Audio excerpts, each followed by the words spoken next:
Chapter 1, The Night I Gave Up. Dating apps at 11 p.m. are basically emotional casinos. You don't win anything except regret and bad lighting. I was lying in bed, venting to my friend about how modern romance felt like shopping at a clearance bin, everything picked over, nothing good left, and the items that were decent had weird stains and commitment issues. I'm traditional. Old soul vibes. Open doors, thoughtful gestures, no casual hookups, no chaotic maybe I like you maybe I don't energy. So after months of nothing, and after ending my very first relationship just 6 months ago, yeah, I felt hopeless. Right before turning off my phone, I checked one last app. It felt pointless. But there it was, a notification. A man had liked me. I don't know what exactly drew me in. Maybe the picture. Maybe the bio. Maybe divine intervention. Whatever it was, I matched him back. He messaged instantly. And then he hit me with that line.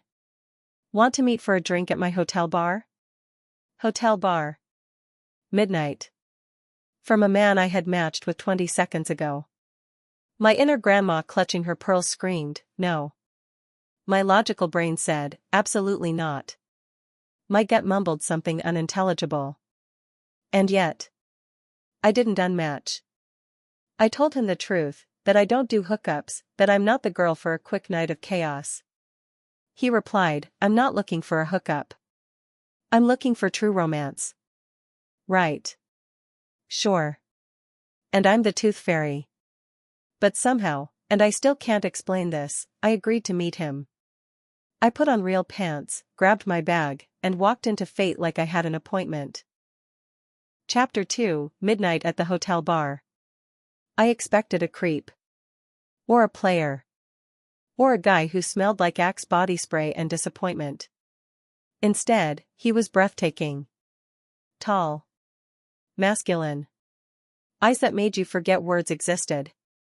A voice like warm black coffee. And a smile that felt like it had history, like he'd lived a life that taught him kindness without softness, strength without ego. We sat at the bar, and something shifted. The world didn't feel real. The room didn't feel real. Him? He felt inevitable. We talked for 2 hours like we were old friends reunited after a decade apart. There was no awkward pause, no forced flirting, no overthinking. Just flow. Ease. That rare chemistry that feels like oxygen. And more than anything, I felt safe. Not logically. Not rationally. Just, instinctively. The bar announced last call. He looked at me, I looked at him, and it was like the universe leaned in. He kissed me. It wasn't fireworks. It was recognition. Like kissing someone your soul already knew. When we pulled apart, he whispered that I was an amazing kisser. I wanted to tell him he was wrong. It wasn't me. It was us. Whatever us meant in that moment. And then he asked if I wanted to come up to his room. Every single thing about this night was the opposite of who I normally am. But somehow, I said yes. Chapter 3, The Suite. The room was gorgeous, floor-to-ceiling windows overlooking the city, glowing like a living thing. He didn't rush. He didn't demand. He didn't even kiss me right away. He just held me. Like holding me was enough. We made out for hours. Slow, romantic, wrapped in warmth. His hand stayed respectful, steady on my waist, my back, my hips. No grabbing. No pushing. No assumptions. He told me I had magic.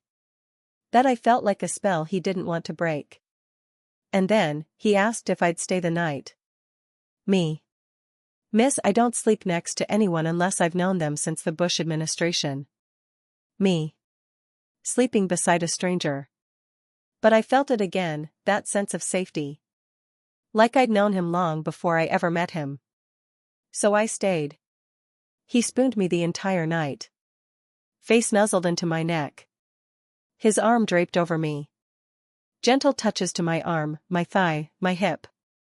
Steady breathing. No agenda. No expectation of anything more. I fell asleep like I'd done it every night of my life. Chapter 4, Morning Light. We woke up tangled together, his arm still around me. And then something wild happened. We spent 5 hours in bed kissing. Talking. Laughing. Existing. I never kiss in the morning. It's a hard rule. But with him, I didn't care.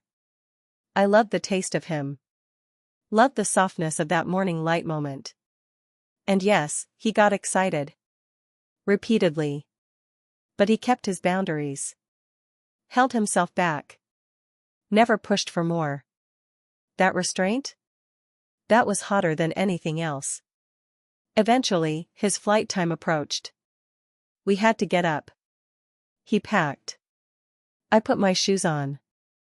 And we said goodbye like two characters in a movie who know a sequel might never come. When I walked out, I expected the magic to evaporate. But it didn't. It's been stuck in my mind like a song I can't stop humming. Chapter 5, The Aftermath. Here's the part that keeps me awake. This kind of night doesn't happen. Not in real life. Not to me. I don't go to hotel bars at midnight. I don't kiss strangers. I don't sleep beside someone I just met. I don't feel this safe with men. Ever. But something guided me. Some force, intuition, fate, divine chaos, pulled me toward him. And for one night, the universe cracked open and said, here. Here's the reminder that magic is real. I don't know if I'll ever see him again. He travels. A lot.